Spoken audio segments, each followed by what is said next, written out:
Бид студид Teso Investment Group-ийн гүйцэтгэх захирал Эрдэнэ баяртай ярилцахад бэлэн болоод байна. Танд энэ өдрийн мэндийг хүргэе. За өдрийн мэнд. За тэгэхээр Монголын эдийн засгийн дижитал шилжилт ер нь яг ямар төвшөнд явж байгаа гэж таны бодлоор та харж байна. За энэ тал дээр бас яг энэ өөрчлөлттэй холбоотойгоор Tino Super App маань яг ямар үүрэг бас энэ өөрчлөлтөнд нөлөө үзүүлж байгаа гэж та үзэж байна. Яг Монголын технологийн салбарын хувьд хэдүүлээ бас ингээд анзаархад нэг 16 нэг 5 оны үед нэг юм стартапууд залуучууд нэг гадаад төгсч ирээд нэг дэлхийн юм шилжилттэй хамт нэлийн бүүминг болж шин тийм төслүүд рүү бол орж исэн. Тухайн үед компаниуд бол эндээс бол нэлийн тийм зайтай байсан л да. Групп компаниуд болон компаниудаа энэ нэг шалал нэг санхүүгийн програм дээр очиж гацчдаг байсан бол сүүлийн хэдэн жил бол стартапууд нь ч гэсэн ингээд унах нь унаад босгон босоод ингээд жигдэрээд энэ нэг юм хэрэглээд автомж руу шилжээ. Дахиад компаниудын хувьд баг одоо бүх компани технологи шилжилтийг хийхгүй бол угаасаа одоо efficiency гэдэг зүйлээр өрсөлддөг учраас зардал өндөртөө үр дүн багтаа менежментийн баг нөхцөлөд байгаа учраас энийг хөнгөжлөх арга нь өөрөө дижиталж эхлээ шилжих байдаг. Тэгэхээр хөссөн үсэг өрсөлдөөний зарчмаараа бүгд шилжээд одоо энэ бүхэл одоо ингээд харахад одоо хамгийн том салбар одоо миний ойлгож технологи салбар шиг санагддаг байхгүй. Газар болгонд IT технологийн улсууд байна, банкн дүүрэн байна. Одоо энэ бүхэл газар байна шүү дээ.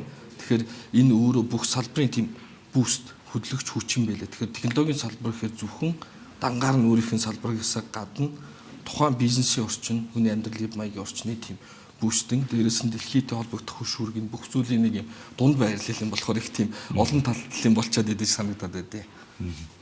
Тэгэхээр одоо яг танай компани тэр тусмаа гаргаж байгаа зах зээл нэвтрүүлэлт хийсэн Tino Super App маань яг хөгжүүл стратегийн гол зорилго нь урт хугацаанд алсын хараагийн та бүхэн юу гэж тодорхойлсон бэ? За энэ дээр бол ийм байгаа даа. Бид хэдийн зүгээс бол нэг сүүлийн нэг инвестмент буюу хөрөнгө оруулалтын компани.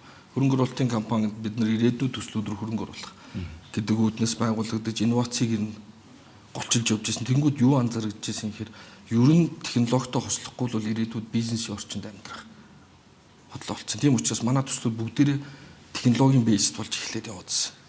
Тэнгүүд бидний барьсан сүүлийн жилийн болгоно за худалдааг энэ одоо технологи руу шилжүүлээ. Аяллыг энэ технологи руу шилжүүлээ гэдэг энэ бүх зүйлүүд явж байгангууд эргээгээд нэг юм дүр зураг үүсчихсэн. Олон талд ийм платформ хөгжүүлээд ахын зөв юм уу? Нэг дор илүү төвлөрүүлсэн дээр юм уу? Тэгээд бас нэг юм хүсэл зорилго байгаа гэсэн л да. Тэрний үн гэхээр бид нэр гадаад руу очино хэдүүлээ яадан гэхээр нэг Grab ч юм уу? Alipay ч юм уу нэг тухайн улсынх нь төлбөрийн хэрэгсэлтэй Map-та нэг юм аппликейшн дээр очиж бараг амьдарж байгаа буцдаг штэ. Тэгэхэд Монгол бас яг бүрэн цогцоороо тийм юм байна уу гэхээр бас байхгүй. Тэгэхээр бидний зорилго бол Монгол улс энэ жуулчдад хүрээд ирэхэд Map-та Grab Map-ыг сая бид нараас холбоод 9 сард үйл ажиллагааны хийсэн. Тэгээд 4 сард Open Map-а зарлана. Тэгэхээр хүн жуулчин ирлээ гэхэд Монголын хаана юу байгааг харна. Энэ биднес гадаад явахаараа тэгдэг штэ. Ойрхон дэлгүүр хаана, ойрхон ресторан хаана, би ирнэ хаана, би маргааш хайчих уу. Тэгээд араас нь такси үйлчилгээ аавна. Тэгээд төлбөр хэрэгслүүд аавна. Тэгэхээр бид нар энэ бүх зүйл одоо гол нь бас давуу тал нь бусад үйлчилгээнүүд мань одоо орон нутгийн автобус трэм байсан ч гэсэн улсын үйлчилгээнүүд бүгдээрээ бас энэ дижитал шилжээд холбох боломжтой болсон. Тэгэхээр бид нар дунд нь төлбөрийн хэрэгслээр холбогдъё, мапа хий, ер нь нэг юм супер аппийн хэв маяг руу шилжих гэсэн нэг стратеги тавьчихсан. Тэгэл ийшээгээ зориод явж байна нэр нь бол.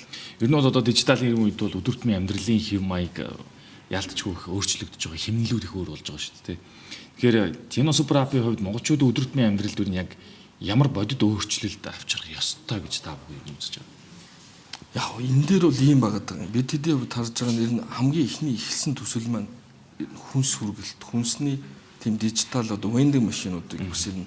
Манай Magic Box гэдэг төсөл маань сайн явж байгаад тэндээс үргэлжлүүлээд ингээд харддаг үнц нь юу гэхээр ер нь одоо бизнес ингээд нэг коло умаар байвал одоо нэг e-mart явахгүй эсвэл нэг зах явахгүй шүү дээ. Тэгэхээр хамгийн ойрхон зайнаасаа ингээд өөрийнхөө хүнсний хэрэгцээг авах буюу өрсөлдөөнийх нь хууль нь өөрөө тэр буюу хамгийн ойрхон төгсөж очих хэвээр. Тэгэхээр бид энэ дээр юм AI дэлгүүрийн төслийг хэрэгжүүлээ явж байгаа. Энэ хэрэглэгч маань богино зайд өөртөө төвөггүйгээр үйлчилгээ авч чаддаг. Тэгээ буцаага такси, map тэ гайдуудаа хийж чаддаг. Энэ нэг юм төвөггүй байгаасаа тэгсэрнэ буцаал яг л дэлхийн улсуудын залуучууд, дэлхийн улсуудын хэрэглэгч нар авч байгаа шиг энэ бүх сервисүүдийг зөв холбох хийх ажлыг л хийгээд өгч гэсэн зорилго тавьсан явж байгаа. Ер нь бол өдөртмийн бид бүхний амьдралын завгүй хэм маягт бол маш их тохируулж бүтээсэн гэсэн ийм утга бол харагдаж байна л да.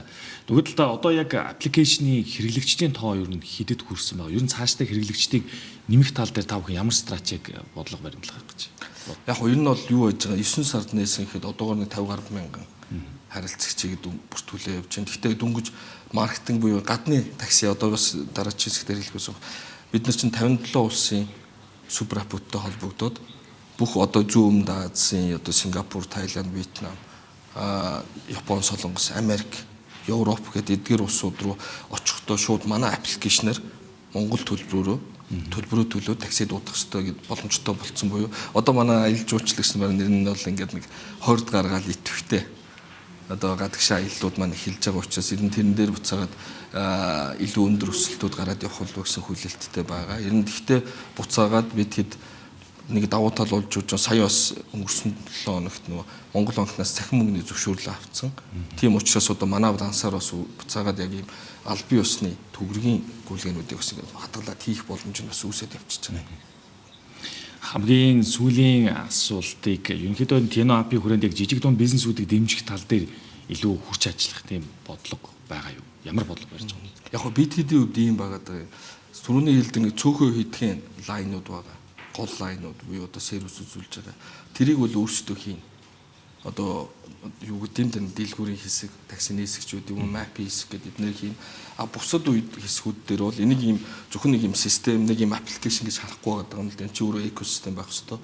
Тэр эднэртэйгээ холбогддог гүүр нь болох хэвээр. Тэгэхээр бид хэдийн хувьд стратегийн хувьд бол гол хэд үйлчлэгээ бариад үлдсэний дандаа зах зээл дээр байгаа залуучуудтай, эсвэл компаниудтай, мэрэгжлийн усуудтай хамтрах дээр явж байгаа. Одоо жишээ нь эхнээсээ л бол бид нар одоо энэ портал гэл одоо платформыг тэр чинь ингээд плейдтэй захиалга дээр ингээд өндөр хувьтай ингээд өөрсдөө ажиллаа явуул окей бид нар дахиад иймэрхүү давхартуулж хийж яах юм бэ хэдүүлээ хоорондоо нийлээд та айдем хэлмийг бид нар давхар аваа явчих буюу ингээд аль болох ийм компаниудтай хамтарсан харилцан дэмжих. Тэгээд аль бол одоо юу гэдэг юм бэ бас сэргээгээд бид нар нэг юм хаб маягаар цуглуулад тэднэр лөгөө одоо төхөөрөх, дамжих те ямар боломж байна бүгдийг л хайж байгаа. Тэрнээс хитгэн үйлчлэгээ сервисийг бид нар өөрсдөө үзүүлнэ. Үлдсэн нь бол дандаа хэн нэгэнтэй хамтралыг ил одоо бий болгож явъя гэсэн зарчим барьсан явж байгаа. За маш их баярлалаа. Бид студид Teso Investment компани гүйцэтгэгч захирал Эрдэнэ баяртай ярилцлаа.